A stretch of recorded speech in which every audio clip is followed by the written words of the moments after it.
বিবেক আমাদিগকে আমাদের প্রকৃত অবনতি দেখাইয়া দিতেছে। এখন উন্নতির চেষ্টা করা আমাদের কর্তব্য।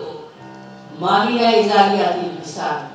আজকে আমরা সবাই সৌভাগ্যবান বেগম রোকেয়াকে স্মরণ করতে পেরে এবং তার ঐতিহ্যকে ধারণ করতে পেরে এই পদকের মাধ্যমে। আজকে যারা পদক পেলেন এটা তার কোনো সাম্প্রতিক কোনো কাজকর্মের জন্য না, তাদের প্রত্যেকেরই সারা জীবনের যে কর্তব্যবোধ এবং অনুপ্রেরণা নিজের জীবনে ব্যক্ত করেছেন এবং সবার কাছে, দেশের সবার কাছে আদর্শ হিসেবে ধরেছেন, তাদের জন্য এই সম্মাননা। আমরা অনেকক্ষণ খুব গম্ভীরভাবে বসে আছি। আমার মনে হয় এবার আমরা একটু দাঁড়িয়ে যারা পদক পেলেন তাদের জন্য জোরে একটা তালি দিই, মনটা ভরে তালি। আমরা ছোটবেলায় অষ্টম শ্রেণীতে প্রথম বেগম রোকেয়া সম্পর্কে কিছু পড়েছিলাম। কেন পড়ানো হচ্ছিল তখন তত বুঝিনি, কিন্তু যতই উপরের শ্রেণীতে গেছি এই নাম বারে বারে ফিরে এসছে এবং অবাক হয়েছি তার কর্মকাণ্ড দেখে, তার চিন্তা ভাবনা দেখে। রোকেয়া সম্বন্ধে আমার যেটা প্রথম স্ট্রাইক করেছিল, এখনো করে, তার সাহস এবং কি পরিস্থিতিতে উনি বড় হয়েছেন সেটা সবার জানা আছে। আমাদের আজকের তুলনায় সম্পূর্ণ ভিন্ন।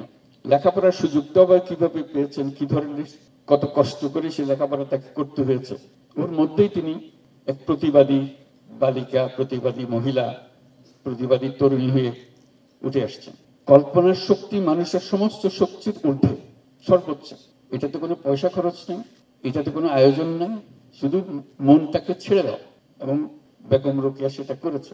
এই যে কল্পনার শক্তি, তার সুলতানার স্বপ্ন, অবাক লাগে কি চিন্তা তার, এবং সে চিন্তা লিখে গেছে, মনকে আরেক দুনিয়াতে নিয়ে গেছে।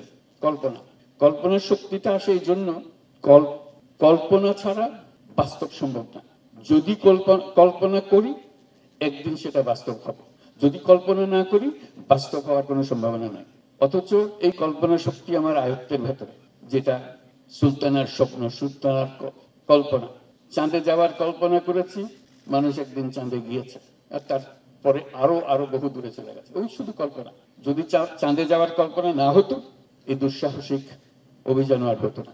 আজকের দিনে আমার মনে হয় এই অনুষ্ঠান, যেটা আমরা বেগম রোকেয়াকে স্মরণ করছি, শুধু যারা তাদের জীবন উৎসর্গ করেছেন তার কল্পনা শক্তিকে আরো এগিয়ে নিয়ে যাওয়ার জন্য, কর্মের মাধ্যমে এটা প্রমাণ করার জন্য, সেটা অবশ্যই আমাদের রাষ্ট্রীয় দায়িত্ব, আমরা সেটা পালন করব। কিন্তু দিনটা শুধু পদক প্রদান পর্যন্ত যেন সীমাবদ্ধ না থাকে। সারাদিন ব্যাপী যারা পদক পেলেন তারা কে কি করলেন সেটাকে আমরা তরুণীদের জানানোর ব্যবস্থা করতে হবে। তো এটা যদি একটা দিনব্যাপী বা বিকালে এক সময় তারা যারা পদক পেলেন তারা এদের সঙ্গে ইন্টারাকশন করতে যেতে পারত, তাহলে এটাকে অনেক দূরে নিয়ে যাওয়া যায়। আরেকটা বিষয় আমার মনে হয়, এই সুলতানের স্বপ্ন যেটা রোকেয়া দেখে গেছেন, সেই সিরিজটাকে কন্টিনিউ করা এবং প্রতি বছর এই উৎসবে ওই দিন একটা পুরস্কার দেওয়া, যার চিন্তা সবার চেয়ে সুন্দর চিন্তা হয়েছে, অদ্ভুত প্রচন্ড রকমের চিন্তা হয়েছে। এবং সেটার নাম হতে পারে, আমি একটু নাম সাজেস্ট করছি, অন্যরা আরো নাম দিতে পারে, সুলতানার স্বপ্ন 2024, সুলতানার স্বপ্ন 2025। কারণ সুলতানা রোকেয়ার ওখানে থেমে যায়নি, এটা চলছে, চলমান চিন্তা। কাজে এই সিরিজ কার কোন চিন্তা, কোন বছরের চিন্তা সবচেয়ে আকর্ষণীয় হয়েছে, পুরস্কার পাবে সেটা তো বটেই, কিন্তু তার মধ্যে আন্তঃবৎসর পুরস্কারগুলো দেখা, কে কি করলো, কে চিন্তা করলো, যাতে করে আমরা উদ্বুদ্ধ করি সবাইকে। সারা দেশব্যাপী এটা প্রতিযোগিতা হবে। এবার সুলতানার স্বপ্ন 2024 কে পাবে, কে চিন্তাতে এসছে তার মধ্যে। তাহলে চিন্তাটা ওই যে কল্পনা করার উৎসাহটা মানুষের মধ্যে জাগবে।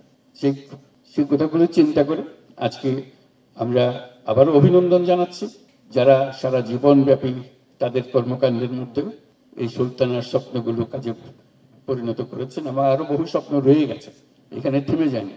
তারা আমাদেরকে এক পর্যায় পর্যন্ত নিয়ে এসছেন, সামনে প্রজন্ম আরো দূরে নিয়ে যাবে। প্রতি বছর আমরা শুনতে পাবো, জানতে পারবো যারা এই কাজে নিয়োজিত আছেন, যারা আজকে পদক পান নাই, পদকের কাছাকাছি এসছেন, তাদেরকেও আমি অভিনন্দন জানাচ্ছি। ভগিনীরা চক্ষু রকড়াইয়া ঝাঁকিয়া উঠুন, অগ্রসর হোম, বুক ঠুকিয়া বলো, মা আমরা পশু নই। বলো ভগিনী, আমরা আশা করি। সকলে সমস্যার আমরা